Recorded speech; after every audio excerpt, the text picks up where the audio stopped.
يوم ترجف الأرض والجبال وكانت الجبال كثيبا مهيلا إنا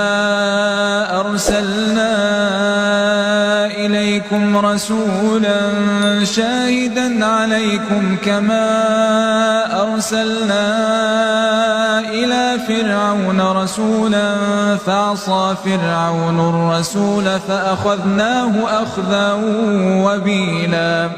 فكيف تتقون إن كفرتم يوما يجعل الولدان شيبا السماء منفطر به كان وعده مفعولا إن هذه تذكرة فمن شاء اتخذ إلى ربه سبيلا